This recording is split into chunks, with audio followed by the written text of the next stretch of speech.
Hey everybody, I'm Mike, and thanks for checking out the channel.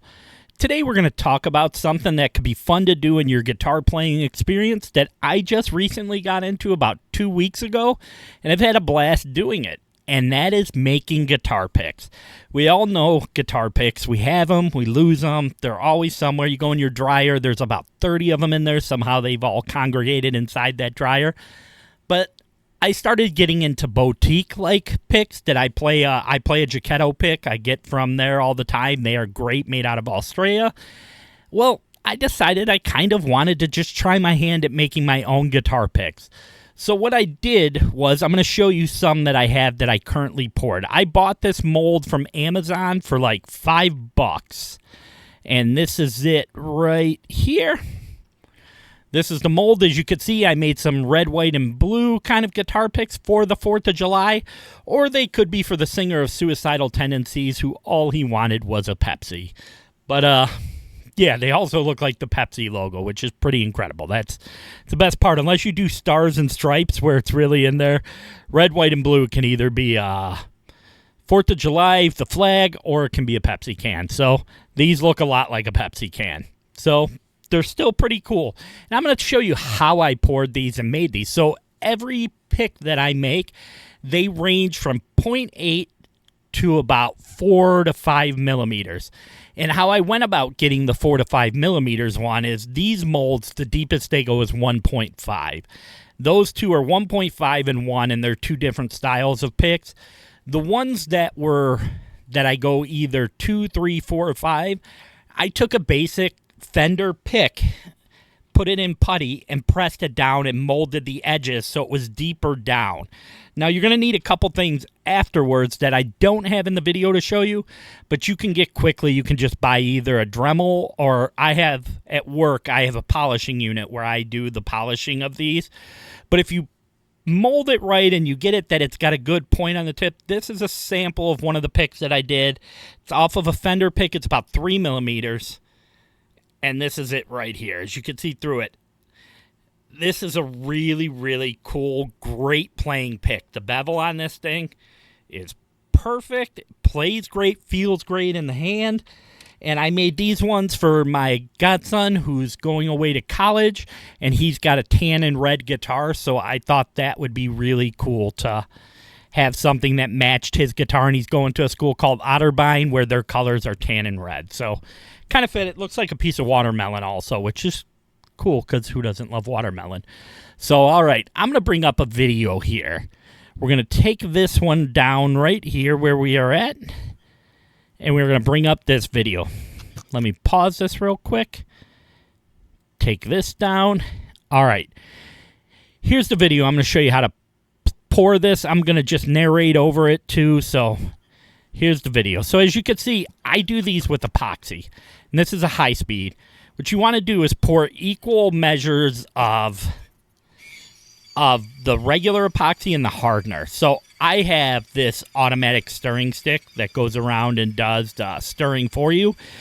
Every epoxy will come with like little wooden sticks that you could spin it, but the whole reason you're spinning these is so you can mix it good, and that will get rid of some of the bubbles, but there will be bubbles no matter what, and you can just use a flame to kind of put over the top of those and get those to pour out, take the bubbles away as you pour it. So here I mixed the first one, and now I'm taking some dyes. I decided to just make a custom color one. This custom color didn't come out great. I think I used, let's see here, we're putting orange in, mixing that in. And then I mixed in, here it comes, I'm in high speed here, going through the box. I believe I mixed in orange and blue. Now, here's the first mistake I made on these. I still have these, I play these guitar picks. What I did was by mixing in orange and blue, it came with a weird color. What you should do if you want to do multicolors like I did with, let's go back to showing my live camera there. What I did with those is I poured 3, see there's the flame, that takes the bubbles out. So now all you do is you take a dropper, that will also come with your epoxy usually, but I bought a set of 120 of these droppers for like $7, And that way I don't have to use the same dropper in each color. I can use a dropper for each color. So what I am doing is just pouring this right into dropping it into the mold. It's a pretty simple procedure. And this epoxy, what you're going to need is about, I would roughly say about 48 hours for it to completely harden. And with these molds, these ones are perfect. They already have the bevel cut into it. So with this one, you don't have to do anything afterwards. When it's all done being poured, all you have to do is wait the 48 hours, remove it from the mold, and it's good to go. It plays great. They've really cut these molds perfect, so it's got a nice little beveled edge. Plays perfectly. I mean, the flat side on the bottom is a little bit flat where you would like more of a curved kind of feel to go to it, because the top has kind of a curve, because I'm not pouring it just flat. I'm pouring a little bit to make it a little bit thicker, have a little more oomph to it. So you could either try to polish and make it a little more rounder, or you can just play it on the one side and it's fine. But this is a quick, simple procedure, and here I am just taking the flame, and all I'm doing is get rid of bubbles. When bubbles come up, all you have to do is drop a little bit of the flame in there, go around. If you get a little bit outside of it, you want to just kind of remove that out of there, so you're definitely getting rid of any overflow off to the side that will be there when you're done. You don't want there to be any overflow, because it'll stick to it. Then you'll need to have to grind that off. These are very simple. If you try to pour this by hand, I'm telling you, it's just going to be a mess, because these are super thin, super small little areas and don't take much. If you try to hand pour it, it is just going to overflow everywhere. This is the best way to do it with a dropper. So if you want to make your own guitar picks, and what's kind of cool with it is that it gives you the ability to be creative, and it's something to talk about. If you have school colors, if you have own colors that are personal favorites, you could just kind of make a guitar pick out of that, and it'll be your own personal color that you want. I think I have a couple here, maybe. I do not. But I did some brown and orange ones, which are really cool, that are like Cleveland Browns, because I'm from Cleveland, and I like Misery because that team never does anything good.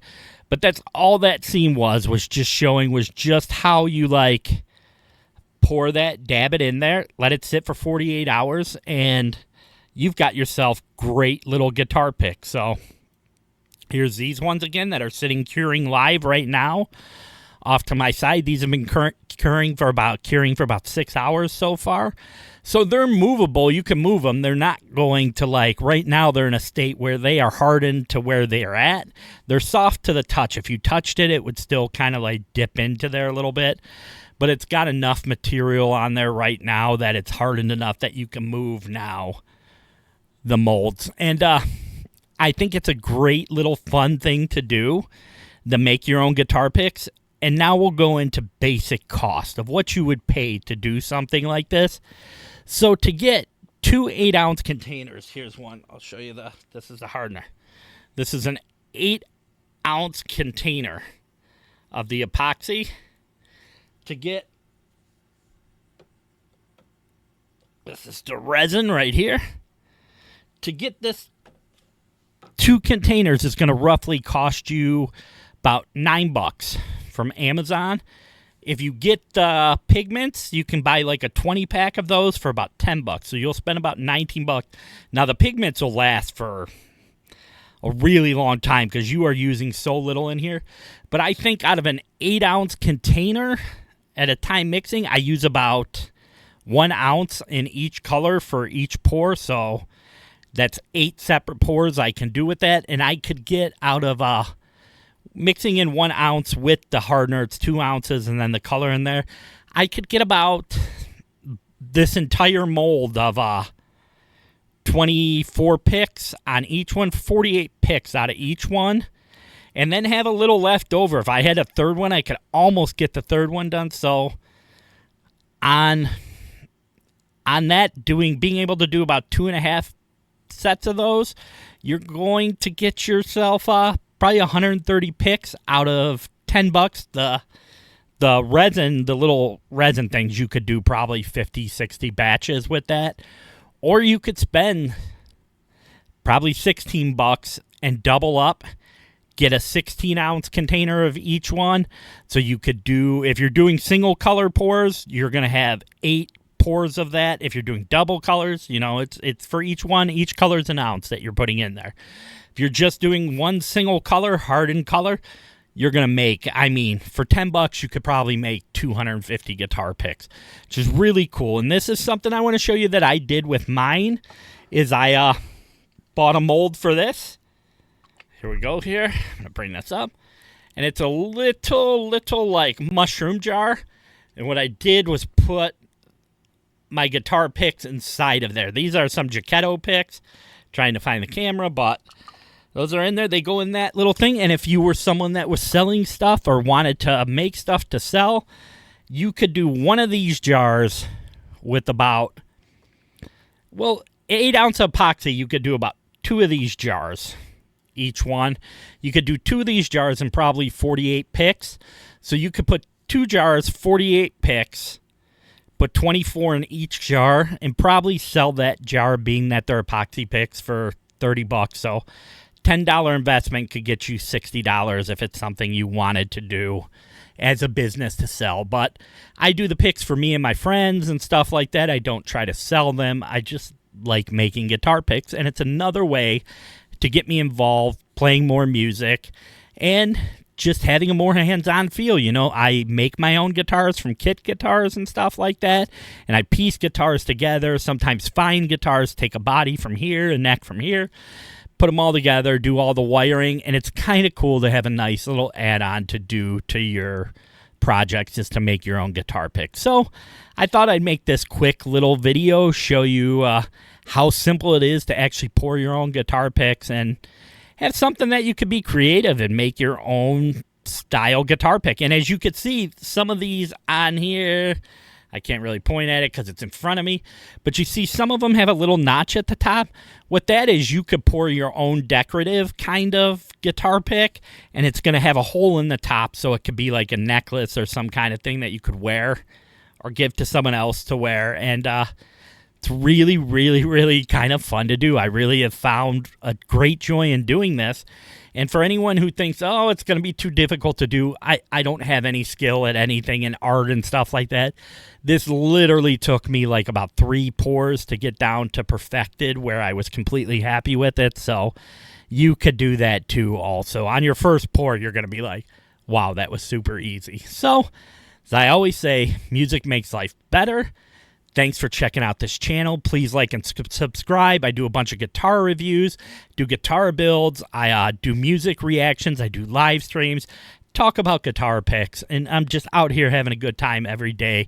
No niche on this channel, just having fun. So, as always, man, music makes life better. I'll say it again. And if you're climbing up, reach down, pull somebody up with you, and I will see you guys all in the next video. You guys are all amazing.